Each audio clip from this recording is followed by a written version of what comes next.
श्रीमद् भागवत गीता प्रथम अध्याय पार्ट 2। उस समय हनुमान से अंकित ध्वजा लगे रथ पर आसीन पांडु पुत्र अर्जुन अपना धनुष उठाकर तीर चलाने के लिए उद्यत हुआ। हे राजन, धृतराष्ट्र के पुत्रों को व्यूह में खड़ा देखकर अर्जुन ने श्री कृष्ण से ये वचन कहे। अर्जुन ने कहा, हे अच्युत, कृपा करके मेरा रथ दोनों सेनाओं के बीच ले चले, जिससे मैं यहाँ उपस्थित युद्ध की अभिलाषा रखने वालों को और शस्त्रों की इस महान परीक्षा में जिनसे मुझे संघर्ष करना है उन्हें देख सकूं। मुझे उन लोगों को देखने दीजिए जो यहाँ धृतराष्ट्र के दुर्बुद्धि पुत्र दुर्योधन को प्रसन्न करने की इच्छा से लड़ने के लिए आए हुए हैं। संजय ने कहा, हे भरतवंशी अर्जुन द्वारा इस प्रकार संबोधित किए जाने पर भगवान कृष्ण ने दोनों दलों के बीच में उस उत्तम रथ को लाकर खड़ा कर दिया। भीष्म, द्रोण तथा विश्व भर के अन्य समस्त राजाओं के सामने भगवान ने कहा, हे पार्थ, यहाँ पर एकत्र सारे कुरुओं को देखो। अर्जुन ने वहाँ पर दोनों पक्षों की सेनाओं के मध्य में अपने चाचा, ताऊओं, पितामहों, गुरुओं, मामाओं, भाइयों, पुत्रों, पौत्रों, मित्रों, ससुरों और शुभ चिंतकों को भी देखा। जब कुंती पुत्र अर्जुन ने मित्रों तथा संबंधियों की इन विभिन्न श्रेणियों को देखा तो वह करुणा से अभिभूत हो गया और इस प्रकार बोला।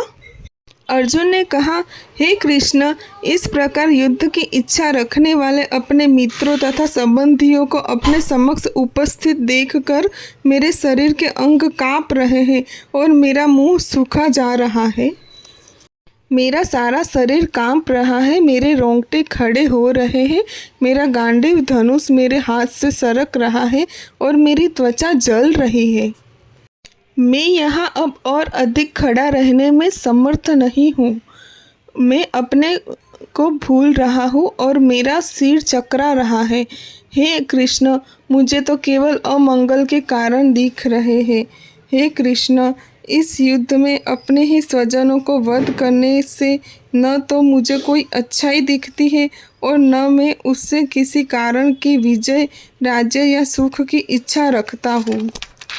हे गोविंद, हमें राज्य, सुख अथवा इस जीवन से क्या लाभ, क्योंकि जिन सारे लोगों के लिए हम उन्हें चाहते हैं वे ही इस युद्ध भूमि में खड़े हैं। हे मधुसूदन, जब गुरुजन, पितृगण, पुत्रगण, पितामह, मामा, ससुर, पौत्रगण, साले तथा अन्य सारे संबंधी अपना अपना धन एवं प्राण देने के लिए तत्पर है और मेरे समक्ष खड़े हैं, तो फिर इन सबको क्यों मारना चाहता हूँ? भले ही वे मुझे क्यों ना मार डाले। हे जीवों के पालक, मैं इन सबों से लड़ने को तैयार नहीं हूँ। भले ही बदले में मुझे तीनों लोग क्यों ना मिलते हो। इस पृथ्वी की तो बात ही छोड़ दे, भला धृतराष्ट्र के पुत्रों को मारकर हमें कौन सी प्रसन्नता मिलेगी। यदि हम ऐसे आततियों का वध करते हैं तो हम पर पाप चढ़ेगा, अतः यह उचित नहीं होगा कि हम धृतराष्ट्र के पुत्रों तथा उनके मित्रों का वध करें। हे लक्ष्मीपति कृष्ण, इससे हमें क्या लाभ होगा और अपने ही कुटुंबियों को मारकर हम किस प्रकार सुखी हो सकते हैं। हे जनार्दन, यद्यपि लोभ से अभिभूत चित्त वाले ये लोग अपने परिवार को मारने या अपने मित्रों से द्रोह करने में कोई दोष नहीं देखते, किंतु हम लोग जो परिवार के विनष्ट करने में अपराध देख सकते हैं, ऐसे पाप कर्मों में क्यों प्रवृत्त हो। कुल का नाश होने पर सनातन कुल परंपरा नष्ट हो जाती है और इस तरह शेष कुल भी अधर्म में प्रवृत्त हो जाता है। हे कृष्ण, जब कुल में अधर्म प्रमुख हो जाता है तो कुल की स्त्रियां दूषित हो जाती हैं और स्त्रीत्व पतन से ही वृषणीवंशी अवांछित संतानें उत्पन्न होती है। अवांछित संतानों की वृद्धि से निश्चय ही परिवार के लिए तथा पारिवारिक परंपराओं को विनष्ट करने वालों के लिए नारकीय जीवन उत्पन्न होता है। ऐसे पतित कुलों के पितर लोग गिर जाते हैं, क्योंकि उन्हें जल तथा पिंड दान देने की प्रक्रिया समाप्त हो जाती है। जो लोग कुल परंपरा को विनष्ट करते हैं और इस तरह अवांछित संतानों को जन्म देते हैं, उनके दुष्कर्मों से समस्त प्रकार की सामुदायिक योजनाएं तथा पारिवारिक कल्याण कार्य विनष्ट हो जाते हैं। हे प्रजापालक कृष्ण, मेरे गुरु परंपरा से सुना है कि जो लोग कुल धर्म का विनाश करते हैं वे सदैव नरक में वास करते हैं। ओह, कितने आश्चर्य की बात है कि हम सब जघन्य पाप कर्म करने के लिए उद्यत हो रहे हैं।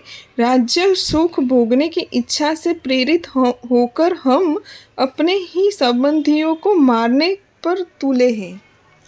यदि शस्त्रधारी धृतराष्ट्र के पुत्र मुझ निहत्थे तथा रणभूमि में प्रतिरोध न करने वाले को मारे तो यह मेरे लिए श्रेष्ठ कर होगा।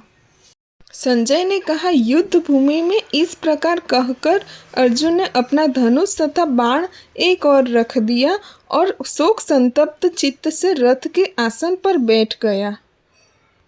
और इसी के साथ प्रथम अध्याय संपूर्ण।